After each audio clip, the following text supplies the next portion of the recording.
हाय viewers.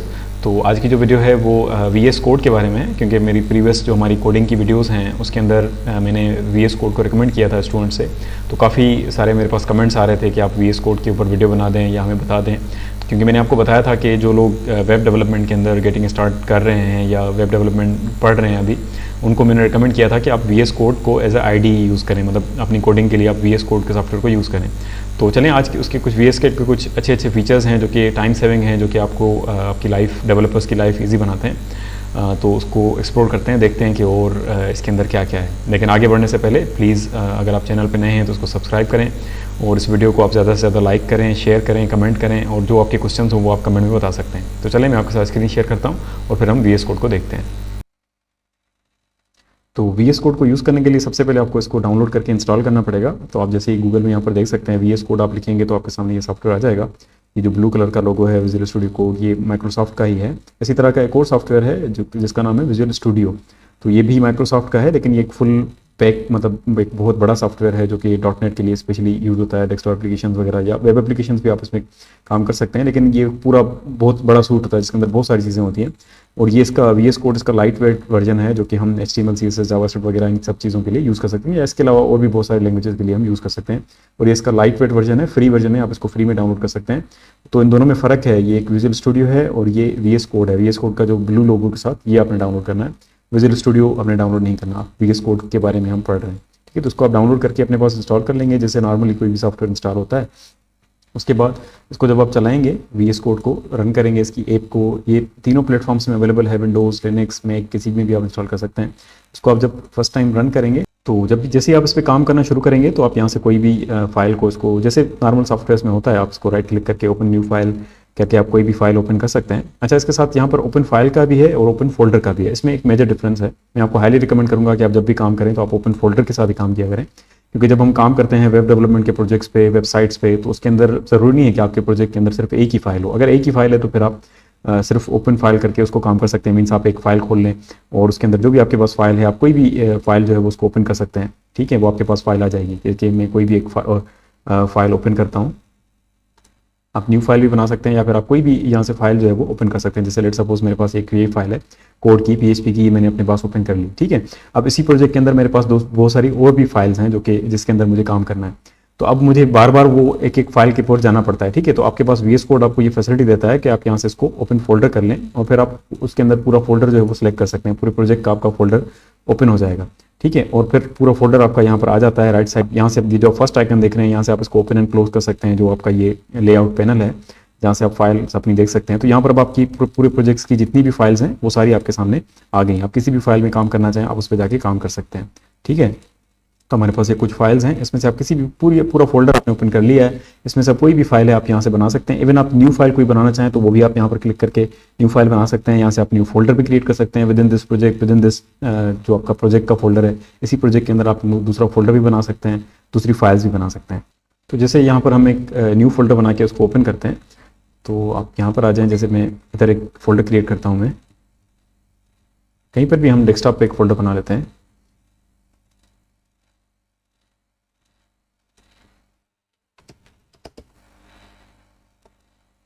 ठीक है। अब इस फोल्डर को आप VS कोड में ओपन कर सकते हैं, यहाँ से भी या फिर आप वहाँ से भी ओपन कर सकते हैं। तो पूरा फोल्डर आपका VS कोड के अंदर ओपन हो जाएगा। तो ये हमारा VS कोड के अंदर आपका पूरा फोल्डर ओपन हो चुका है। इसके अंदर कोई फाइल नहीं है, आप यहाँ से फाइल्स भी बना सकते हैं। तो जैसे मैं यहाँ पर एक फाइल बना रहा हूँ index.html, तो ये आपकी फाइल उसी फोल्डर के अंदर बन जाएगी जो अभी आपने बनाया, ये आप यहाँ से देख सकते हैं, ठीक है। और इस फाइल को आप यहाँ से एडिट कर सकते हैं, जो भी आपको HTML का काम करना हो वो आप यहाँ पर लिख सकते हैं, ठीक है। जब आप फाइल को ओपन करते हैं, अच्छा VS कोड के अंदर कुछ एक्सटेंशंस भी होती हैं मज़े की, जो कि वेब डेवलपर्स को हेल्प आउट करती हैं, जो कि आप यहाँ से इसके अंदर जो राइट साइड पे आपको ये मेन्यूज़ नज़र आ रहे हैं, लेफ्ट साइड पे जो आप यहाँ पर जो लेफ्ट साइड पे आपके जो आइकन्स नज़र आ रहे हैं, यहाँ पर एक्सटेंशन का मेन्यू है जहाँ से आप इसके अंदर एक्सटेंशन इंस्टॉल कर सकते हैं, ठीक है। इसकी एक एक्सटेंशन है, जैसे जैसे आप आगे काम करेंगे डिफरेंट लैंग्वेजेस की, तो आपको इन एक्सटेंशन की ज़रूरत पड़ेगी। बहुत सारी हज़ारों की तादाद में इसकी एक्सटेंशन हैं जो कि आप यूज़ कर सकते हैं। तो जब आप फोल्डर के पूरा फोल्डर ओपन करते हैं पूरा प्रोजेक्ट का, तो फिर उसको आप डिफरेंट एक्सटेंशंस के साथ यूज़ भी कर सकते हैं। जैसे वीएस कोड की कुछ एक्सटेंशंस हैं, आप लोगों को पता होगा, लाइव सर्वर है या कुछ और हैं, तो वो आप जब पूरे फोल्डर को ओपन करते हैं तो वो फिर आपकी एक्सटेंशंस काम करती हैं। लाइव सर्वर इसके अंदर एक एक्सटेंशन है, इसके अंदर एक्सटेंशंस भी इंस्टॉल होती हैं। यहाँ से आप एक्सटेंशंस मीन्स एक्स्ट्रा कुछ चीज़ें आप एक्स्ट्रा इसके फीचर्स ऐड कर सकते हैं। जैसे आप अपनी मोबाइल में ऐप्स डाउनलोड करते हैं, तो ये समझ लें इसकी एक ऐप्स हैं जो कि आप इसके अंदर डाउनलोड कर सकते हैं। तो इसके अंदर लाइव सर्वर इस तरह की एक्सटेंशंस होती हैं जो कि आप इंस्टॉल करके इसको इवन मोर इसकी जो फीचर्स हैं वो आप बढ़ा सकते हैं। ठीक है। अच्छा, इसके अलावा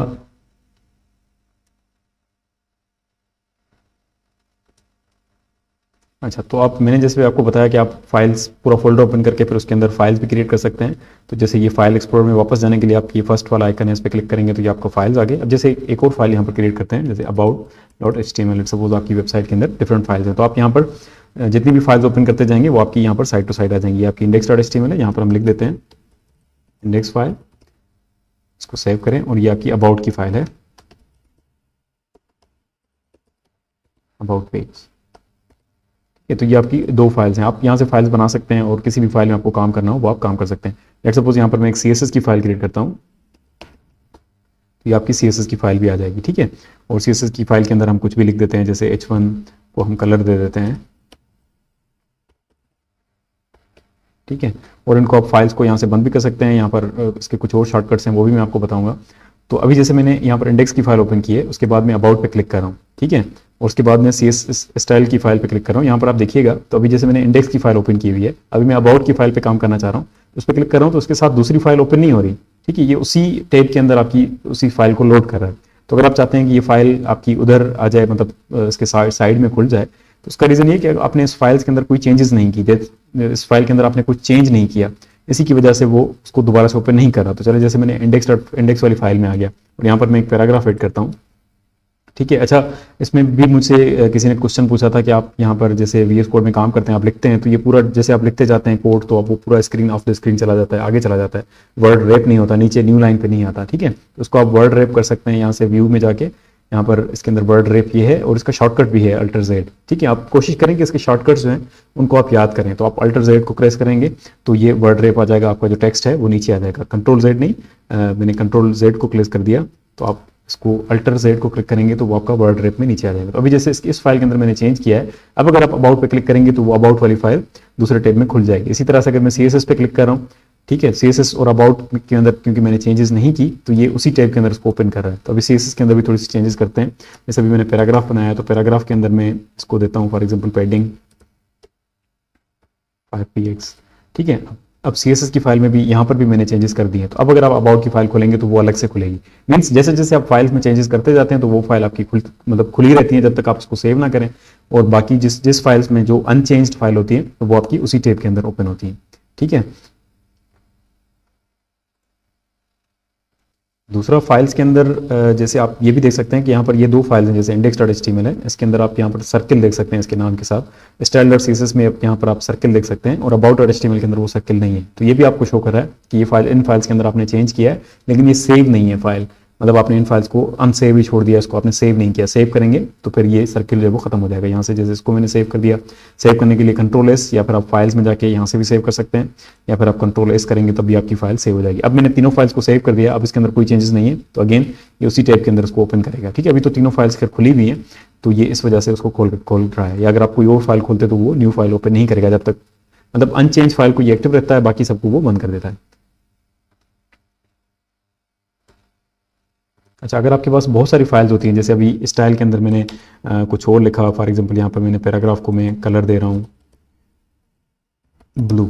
ठीक है। फिर स्टाइल वाली फाइल के अंदर आपने कुछ चेंज किया, index.html के अंदर यहाँ पर मैं एक हेडिंग एक और ऐड कर रहा हूँ। ठीक है। इसी तरह मैं अबाउट की फाइल में गया और वहाँ पर भी मैं एक पैराग्राफ ऐड कर रहा हूँ। अगेन यहाँ पर भी वर्ड रैप नहीं है, इसको आप ओपन करेंगे तो वर्ड रैप आ जाएगा। तो अब ये दो फाइल्स हैं, अब दो से ज़्यादा मल्टीपल फाइल्स भी हो सकती हैं। आपने उन फाइल्स के अंदर चेंज किया लेकिन आपने सेव नहीं किया, तो आपको एक तो ये करना पड़ेगा कि एक फाइल के अंदर या तो जाके आप सेव करें, या फिर आप सबको भी एट ए टाइम सेव कर सकते हैं। उसके लिए आप तो आप यहाँ से सेव ऑल कर सकते हैं, यहाँ पर क्लिक करके आप इसको सेव ऑल करें, या इसका फिर शॉर्टकट भी है, आप उसको भी प्लेस कर सकते हैं। तो ये जितनी भी फाइल्स हैं आपकी, दोनों फाइल्स आप देख सकते हैं कि आपकी सेव हो गई। और जब आप कोड करते हैं आपको पता है तो वहाँ पर आप अपने पास ये आदत डाल दें कि हम जब भी कोई भी चीज़ चेंज करते जाते हैं तो हम उसको उधर ही सेव करते जाते हैं, उस फाइल को हम इस वेट नहीं करते कि बाद में जाकर सेव करें, हम जो भी चेंज करते हैं उसको सेव करते जाते हैं ताकि हम अपने प्रोग्राम को रन कर सकें। तो ये एक अच्छी प्रैक्टिस होती है, बेस्ट प्रैक्टिस होती है कि आप जो भी काम करते जाएँ उसको सेव करते जाएँ। तो उसको आप कोशिश करें कि खुद सेव करें। अच्छा, वीएस कोड के अंदर वैसे ये ऑप्शन भी है कि आप इसको ऑटो सेव पे लगा दें, ये खुद ही सेव करता जाएगा, आपको सेव नहीं करना पड़ेगा, ठीक है। वो आप यहाँ से जा सकते हैं इसकी प्रेफरेंसेस में, और प्रेफरेंसेस के अंदर आप सेटिंग्स में जाएं, और सेटिंग्स के अंदर ये इसकी सारी सेटिंग्स यहाँ पर लोड हो जाती हैं। और जैसे मैं यहाँ पर लिख रहा हूँ ऑटो सेव, तो ऑटो सेव की सेटिंग आपके पास आ जाएगी ये वाली। इसको ये मैंने ऑफ की हुई है क्योंकि प्रोग्रामिंग में हम नहीं चाहते कि हम जो भी चेंजेस करें वो सेव हो जाए, जो चीज़ें हमें सेव करनी होती हैं हम उसी को सेव करते हैं। वैसे आपके पास ये ऑप्शन अवेलेबल है, आप इसको आफ्टर डिले कर सकते हैं, अनफोकस, और कुछ इवेंट्स दिए हुए हैं उन इवेंट्स पर अगर आप इसको लगाना चाहें तो आप लगा सकते हैं। तो ये सेटिंग इसके अंदर मौजूद है। तो अभी मेरे पास ये जैसे 2 फाइल्स, यहाँ पर 3 फाइल्स मैंने ओपन की हुई हैं। अब इसके अंदर इतना ज़्यादा कोड नहीं है तो हमें समझ में नहीं आ रहा, तो चलें हम दूसरा फोल्डर ओपन करते हैं जिसके अंदर कुछ कोड हो, कोई और प्रोजेक्ट ओपन करते हैं जिसके अंदर आपके पास कुछ कोड हो। तो मेरे पास यहाँ पर कुछ प्रैक्टिस की फाइल्स पड़ी हुई हैं, तो वहाँ से हम कोई और फाइल उठाते हैं।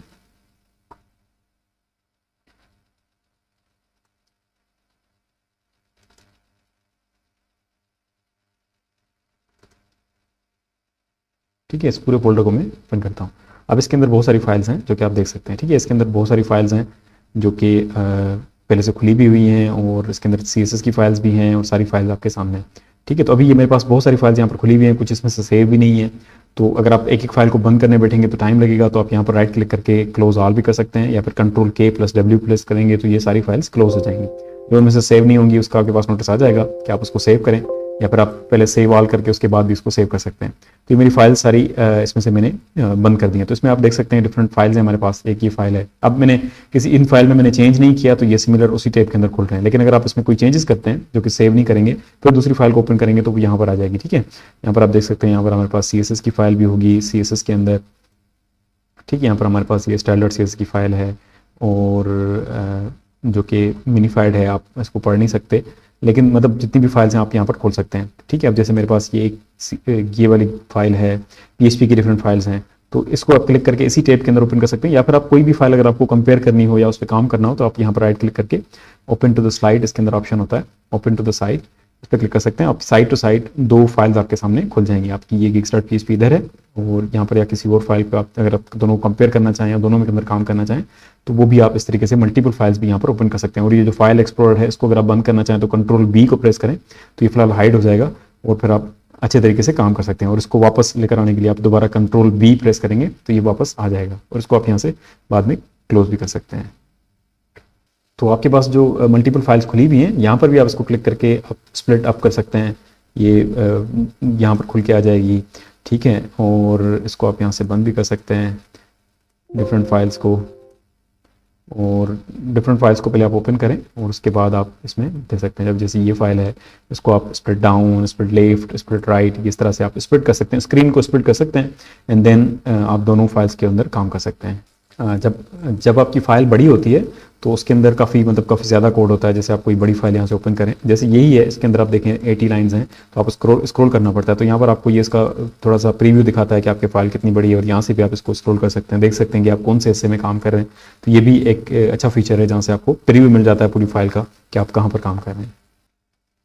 अच्छा, इसको मैंने थोड़ा सा जूम किया हुआ है, इसको वापस VS कोड को आप जूम भी कर सकते हैं। आप Ctrl+0 प्रेस करेंगे तो ये डिफ़ॉल्ट अपनी जूम पे आ जाएगा, ठीक है। और इसको अगर आप जूम करना चाहें तो Ctrl+ को प्रेस करके आप जूम इन कर सकते हैं, और Ctrl- को क्लिक करके आप जूम आउट कर सकते हैं। Ctrl+0 को प्रेस करेंगे तो डिफ़ॉल्ट जूम पे आ जाएगा जो कि अभी है। लेकिन इसमें आप एक चीज़ नोट करेंगे, जैसे मैं इसको प्लस करना चाह रहा हूँ तो मैं अपने कोड को जूम करना चाह रहा हूँ, लेकिन ये सब कुछ जूम कर रहा है ना, ये आपके फाइल एक्सप्लोरर को भी जूम कर रहा है, फाइल्स की जो फाइल नेम्स हैं वो भी जूम हो रहे हैं, वो इस फोल्डर का नाम सब कुछ जूम हो रहा है, उसके ऊपर आइकन वगैरह सब जूम हो रहे हैं, ठीक है। तो मुझे इसको जूम नहीं करना, मुझे सिर्फ अपनी ये जो फ़ॉन्ट साइज़ है इसको जूम करना था। तो उसके लिए फिर आपको अगेन सेटिंग्स में जाना पड़ेगा, फाइल्स में जाके प्रेफरेंसेस सेटिंग्स, फाइल के अंदर प्रेफरेंसेस सेटिंग्स, और यहाँ पर आप जाके फ़ॉन्ट लिखेंगे तो टेक्स्ट एडिटर की सेटिंग आ जाएगी। तो ये नॉर्मल आपकी साइज़ है 14, इसको अगर आप बढ़ाना चाहें 16 करना चाहें 18 करना चाहें तो आप यहाँ से कर सकते हैं, ठीक है। अब जैसे मैंने इसको 18 कर दिया तो आप यहाँ पे देख सकेंगे अपनी फाइल्स का कि उसका आपकी जो फाइल जो कोड है उसका साइज़ बढ़ गया है, लेकिन बाकी सारी चीज़ें आपकी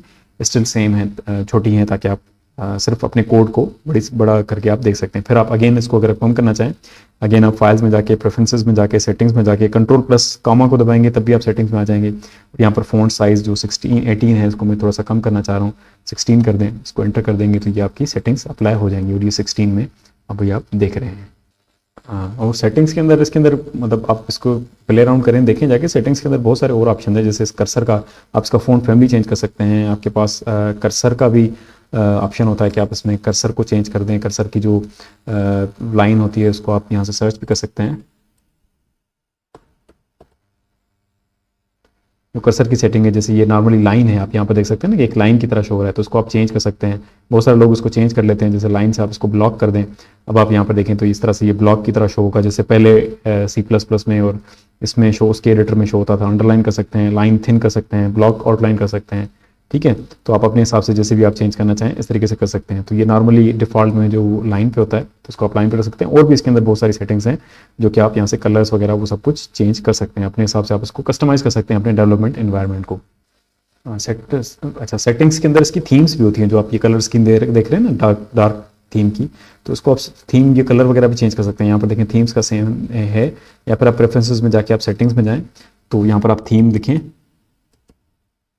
तो आपके पास थीम्स की सेटिंग आ जाएंगी। अभी जैसे इसकी डिफ़ॉल्ट की थीम ये है, अभी जैसे ये सेटिंग है तो सेटिंग वाले को मैं स्प्लिट टू द लेफ़्ट कर देता हूँ ताकि सेटिंग वाला आपका जो ऑप्शन है वो इधर आ जाए और इधर हम कोई फाइल ओपन कर लेते हैं, ठीक है। तो अब आप यहाँ से अगर थीम चेंज करते हैं, ठीक है, तो इसके अंदर ये थीम लगी हुई है, आप इसको डिफ़ॉल्ट थीम लगी हुई है, डिफ़ॉल्ट से हटा के आप इसमें से दूसरी थीम्स भी यूज़ कर सकते हैं। जैसे इसमें देखिए डार्क लगी हुई है विजुअल स्टूडियो की, आप इसमें से कोई और थीम यूज़ कर सकते हैं। डार्क हाई कॉन्ट्रास्ट ही है, इस तरह की, मतलब कई लोगों को पसंद होते हैं जो आप देखते हैं इंटरनेट पे और मूवीज़ में, हैकर्स वगैरह, इस तरह की स्क्रीन जो लोग बनाना चाहें वो आप बना सकते हैं। तो ये सब थीम्स इसके अंदर अवेलेबल हैं, ये थीम है, ठीक है। कुछ लोग इसको चेंज करते हैं, किसी को नहीं पसंद, किसी को इस तरह से वाइट एनवायरनमेंट में काम करना पसंद आता है तो वो आप यूज़ कर सकते हैं। तो इसके अंदर बहुत सारे ऑप्शंस हैं जो कि आप चेक कर सकते हैं, ठीक है। रेड भी है अगर आप इस एनवायरनमेंट में काम करना चाहें, तो ये सारी चीज़ें आप यहाँ से चेंज कर सकते हैं। इसके अंदर जो डिफ़ॉल्ट की थीम है वो डार्क विजुअल स्टूडियो वाली है जो कि हम नॉर्मली यूज़ करते हैं, तो हम वापस उसी पे आते हैं क्योंकि वो काफ़ी रेड वाली बड़ी ख़तरनाक लग रही थी। ये जो आप यहाँ पर आइकन्स देख सकते हैं, सबसे पहला फाइल एक्सप्लोरर का है, उसके बाद सर्च का है, उसके बाद आपका सोर्स कंट्रोल ये गेट के साथ कॉन्फ़िगर होता है, ये बाद में हम करेंगे। इसके अलावा रन एंड डिबग, ये भी जब आप बड़े बड़े प्रोजेक्ट्स पे काम करते हैं तो उस वक्त ही आपको काम आएगा, ठीक है। उसके बाद एक और ऑप्शन है एक्सटेंशंस का। एक्सटेंशंस के थ्रू, जैसे मैंने आपको शुरू में ही बताया कि आप इसके अंदर न्यू एक्स्ट्रा फीचर्स जो हैं वो ऐड कर सकते हैं, तो थीम्स भी एक्सटेंशंस के थ्रू आ सकती हैं। तो एक इसकी थीम है, तो थीम्स भी आपकी एक्सटेंशन के थ्रू आ सकती हैं। तो एक थीम है इसकी एटम एटम 1 डार्क, ये वाली थीम, ठीक है। आप ये, मैं आपको रिकमेंड करूँगा कि आप ये यूज़ करें। तो ये आप अगर आप इंस्टॉल कर लेते हैं तो उसको आप क्लिक करके इंस्टॉल कर लेंगे तो आपके पास इस तरह से आ जाएगा और आप अपने फाइल्स में जाके देख सकते हैं। तो आपके पास इस तरह से कलर फुल एनवायरनमेंट आ जाता है, कलर से वो सेपरेट करके आपको दिखाता है कि ये कौन सा आइकन है, कौन सा इसका एट्रीब्यूट है, कौन सी वैल्यूज़ हैं। तो ये वाली थीम आप यूज़ कर सकते हैं। तो ये एक्सटेंशंस के थ्रू आ सकती हैं और एक्सटेंशंस के थ्रू आप इसके अंदर मोर फीचर्स ऐड कर सकते हैं। जैसे आप कोई और लैंग्वेज यूज़ करते हैं, जैसे कल को मैं पाइथन यूज़ करूँ इस पर अगर, तो VS कोड खुद ही देख के आपको बता देता है कि आप पाइथन यूज़ कर रहे हैं तो उसकी एक्सटेंशन मेरे पास अवेलेबल है, मतलब स्मार्टली वो उसको मॉडिफाई करके आपको बता देता है कि इसकी एक्सटेंशन अवेलेबल है, आप इसको इंस्टॉल करें और फिर आप यहीं से इसको रन कर सकते हैं। जैसे मैं HTML चलाता हूँ या जावास्क्रिप्ट चलाता हूँ या PHP को मैं रन करना चाहता हूँ VS कोड के थ्रू, तो वो आपको दिखा देगा कि इसकी एक्सटेंशन अवेलेबल है, आप एक्सटेंशन इंस्टॉल करें और फिर आप इसी को यहीं से रन कर सकते हैं। तो एक्सटेंशन काफ़ी यूज़फुल होती हैं क्योंकि आपको VS कोड खुद रिकमेंड भी करता है और आप फिर इसमें न्यू फीचर्स ऐड करने के लिए वो ऐड भी कर सकते हैं। अच्छा, इसके अंदर काफ़ी शॉर्टकट्स भी होते हैं जो कि पहले से ही, मतलब एक्सटेंशन कुछ इंस्टॉल्स हैं। जैसे यहाँ पर मैं एक न्यू फाइल क्रिएट करता हूँ, फॉर एग्जांपल हम test.html की एक फ़ाइल बनाते हैं, ठीक है। HTML की फाइल, आप HTML जिन लोगों को पता है उनको पता होगा कि HTML का एक स्ट्रक्चर होता है, पूरा स्ट्रक्चर आपको लिखना पड़ता है HTML डॉक्यूमेंट का, doctype, then head, meta tags होते हैं, बॉडी, और ये सब चीज़ें आपको लिखनी पड़ती हैं। तो वो भी, मतलब आपको या तो लिख सकते हैं यहाँ से, कहीं से कॉपी पेस्ट कर सकते हैं।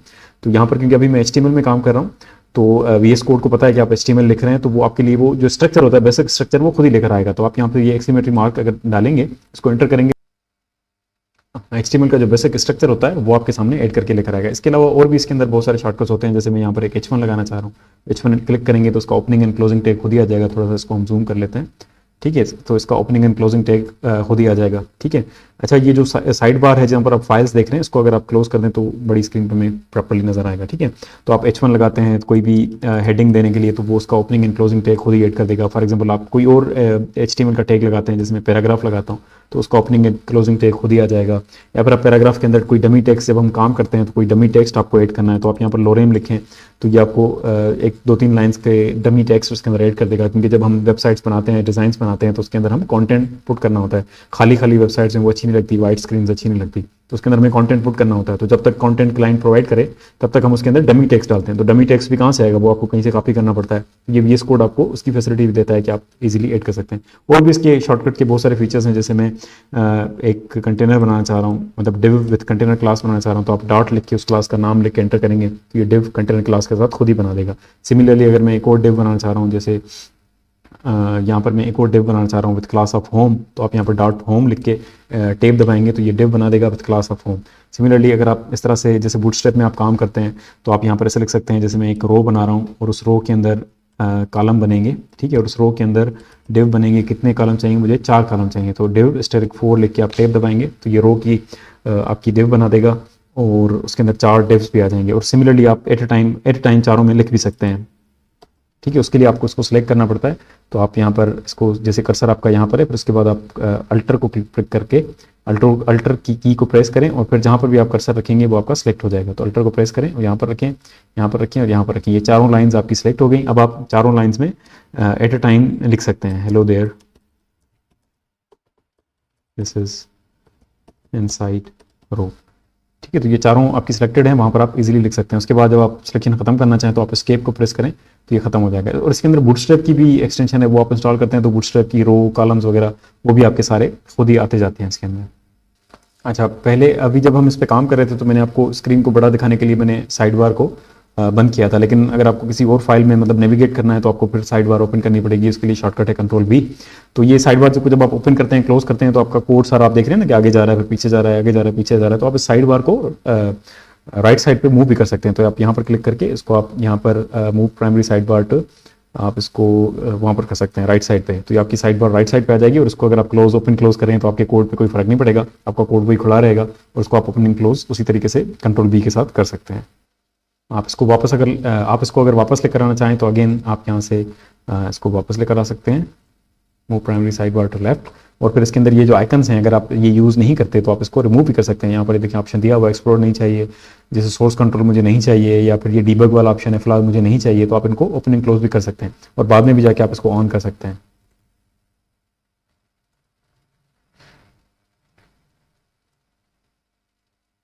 तो मैं उम्मीद करता हूँ कि आपको ये वीडियो पसंद आई होगी। इसके अंदर बहुत सारे फीचर्स मैंने आपके साथ डिस्कस किए हैं, शेयर किए हैं। अगर इसके अलावा और कुछ फीचर्स आपको पता हो तो वो आप कमेंट्स में बता सकते हैं, उसके बारे में भी हम वीडियो बनाएंगे और आप इसके बारे में और भी पढ़ सकते हैं। इसके अंदर बहुत अच्छे अच्छे फीचर्स हैं जो कि आपको हेल्प आउट करते हैं कोडिंग करते वक्त। तो अगर आपको ये वीडियो पसंद आया तो प्लीज़ इसको आगे शेयर करें दूसरे लोगों के साथ, उस पर कमेंट करें, ज़्यादा से ज़्यादा इसको लाइक करें, शेयर करें और इस चैनल को प्लीज़ सब्सक्राइब करें और दूसरे लोगों के साथ शेयर करें ताकि हम इस तरह का मज़े मज़े का कंटेंट और भी बना सकें। Thank you very much.